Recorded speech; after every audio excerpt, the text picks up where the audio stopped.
You're watching Pulse for the 23rd or 24th of November, and it's time for some StarCraft news. In this week's episode, we take a look at a pretty crazy Black Friday special on StarCraft 2 for all the North Americans out there, the always present GSL updates, the MLG Providence results and extras, the upcoming Dreamhack Winter, TeamLiquid's new logo and gear, and more. Let's get to it.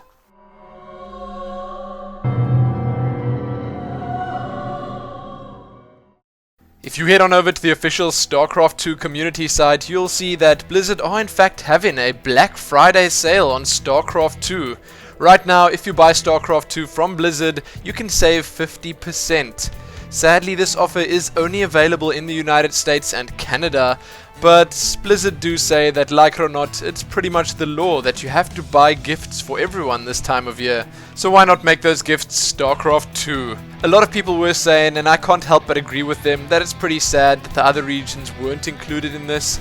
Most players would probably love to pick a Korean account up, but hey, it doesn't always work that way. So if you want to read more about this, head on over to the StarCraft 2 community site or the Blizzard store for more details. The offer ends on Monday, November the 28th. Now we're going to move straight along to the GSL updates, and in the Codes we've got some pretty interesting results. Oz took down MMA with a score of 3-2, and yes, while the games were pretty close, that is still quite a big upset. In the other set of matches for the day, which also contained a Protoss and a Terran, Jakji took down Puzzle with a score of 3-2. Once again, pretty unexpected to see these guys in the round of 4 of the Codes. You can, as usual, check those results linked below and tune in for the next games. They should be happening on November the 24th, and yes, that could even be today. Those will be between Lenok and Alive and SC and MVP. Also pretty big games. I am once again going to avoid talking about the Code this time around because, well, we still don't really have a clear enough picture. You can, however, find all the results so far linked below, and you can check back here soon for more. Now it's time to have a look at the MLG updates. So if you weren't aware, there were 2 MLG StarCraft 2 events this past weekend. One was the MLG Global Invitational and the other was the MLG Providence main event. We're going to talk about the Global Invitational first because there's a lot less to talk about. So the 4 players that took part were Nesty, Idra, MVP and Naniwa. Nesty took Idra down with a score of 2-1 and Naniwa beat MVP with a score of 2-1. Then in the finals, yes, this bracket is pretty short, Naniwa actually took Nesty down with a score of 2-1. Naniwa walked away with $3,000 as the first place prize and Nesty $1,000 for second. You can check those results out below if you're interested. Now MLG Providence was a lot more interesting and there was a lot more drama here. Although Naniwa had a really solid run through the winners bracket, he was met in the finals by someone that no one expected to be there. 16-year-old first-time MLG participant Lenok shocked pretty much the entire world to take Naniwa down, I would say with relative ease in the finals, and earn himself the $50,000 first place. Lenok actually came up through the open bracket, which made it even more impressive. He took down big names such as Druby, Oz, Heypro, Boxer, Slush, MMA, Idra, Huck, MVP, DRG, and as I mentioned, finally Naniwa. The final stand-ins of MLG Providence 2011 were as follows. First place was Lenok, second Naniwa, third DRG, fourth MVP, fifth Huck, sixth MC, seventh was Heypro, and yes, he had an incredibly solid run. He actually took Nesty down with a score of 2-0 in one of his series, and in 8th place, Idra. Now that is an incredibly impressive achievement from Lenok, and not many can say that they've done the same, especially not at that age. So if you are interested in reading more, checking a couple of interviews out, seeing some photos, videos, and everything else, then you can find all of that below this video. There are a couple of websites that I would recommend for coverage. ESFI World has some amazing coverage up on their site and right here on YouTube. The guys from the Cybersports Network obviously have a bunch of great videos and interviews up. TeamLiquid have a ton of great stuff up. Complexity has some really good stuff on their YouTube channel. The Major League Gaming site has some really good coverage up, and there are a couple more to check out below. So now in our MLG extras, there are a bunch of articles and interviews that I'm not going to mention here that you can check out in the links below. The guys from over at ESFI World have the top 5 storylines for Sunday at MLG Providence. That's one you're going to want to check out. Then you can see how Huck lost one of his games against Lenok, the real reason for it. It seems like he accidentally cancelled his Warpgate tech. And yes, you can even see how frustrated he looks on the player camera. Then you can see MC's celebrations in a Murloc suit. Yes, well worth checking out. Then you can watch a video of Husky and Mr. Bitter and their hilarious MLG sponsorship promotions. And there are a bunch of other goodies in the links below that I'm sure all StarCraft fans would appreciate.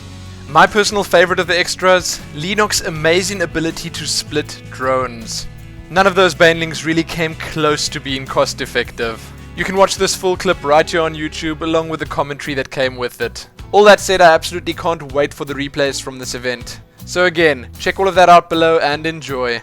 Now a quick mention, Dreamhack Winter is, if you didn't know, this very week, from the 24th to the 26th of November, and the Dreamhack guys have presented us with all the information from the event, everything we'd ever want to know, the player list, the groups that the players are going to be in, and I'll tell you right now that there are a lot of them, all the way from A through to P. There are in fact 64 players participating. You can have a look at who's going to be cast in the event, and I will tell you now I'm pretty excited to watch the streams. I mean, how couldn't I be with Tasteosis, Day9, Total Biscuit, Mr. Bitter and Apollo casting. Along with all of that, you can check the schedule out, the map pool, the prizes and everything else.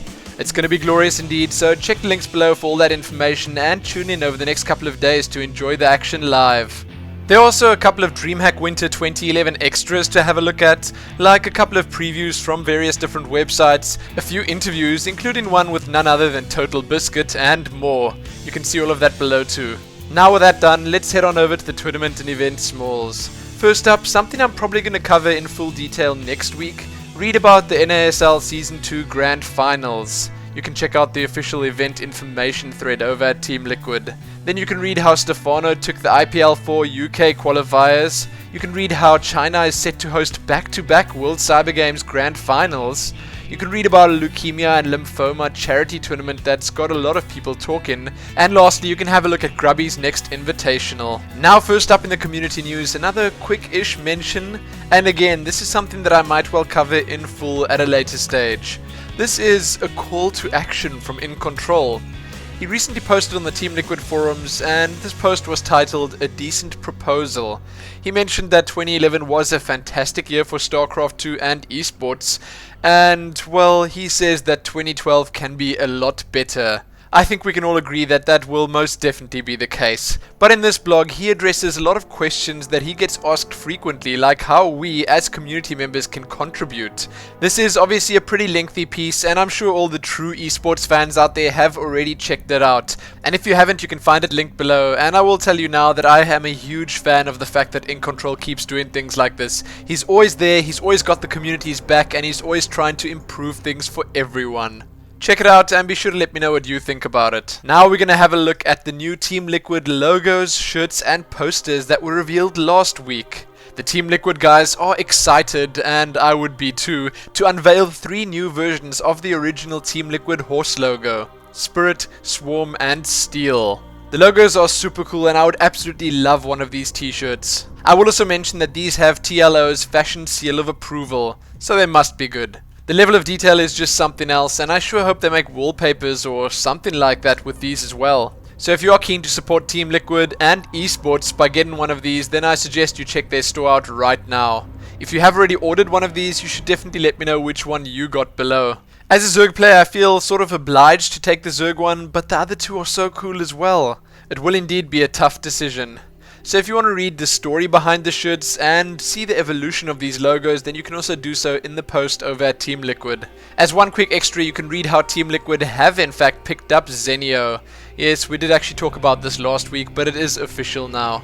With that done, let's have a look at the community smalls. First up in the smalls, over at the official site, have a look at the latest custom map spotlight.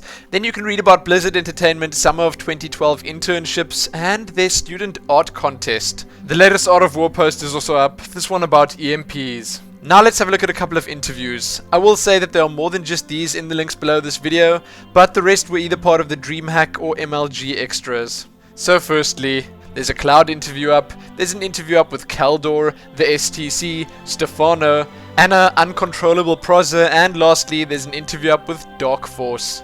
And yes, as you can see on your screens right now, these are from a couple of different websites. TT1 has joined Team MTW Mind Factory, and then something a little different and a lot more interesting. A Cats vs Deezer StarCraft 2 Skype argument. I don't need to say anymore, check that out, it's absolutely hilarious. And then something that's even better, if that's even possible, a remix of this very same argument. Deezer calls Matt Damon. Have a look at a Mega Bloks Battlecruiser time-lapse. Read about CSL's mysterious announcement. Check out Nada's new online store, the Nada Mall. Have a look at the polls that have opened for Razer's Team of the Year. Check out an interesting post over at TeamLiquid on 10 ways to improve your game. And lastly, for all those Zerg players out there, there's a pretty controversial piece of software that you can download. A larva inject timer. So you can read all about that below, along with all the other smalls. Sadly, that's all I have for you in the StarCraft news this week. Check the links below for everything that I spoke about, and be sure to check back here soon for more news. I also urge you all to check those Dreamhack streams out if you have the time. Remember to like the video, favorite it, share it with your friends, and subscribe. Most importantly though, happy StarCrafting.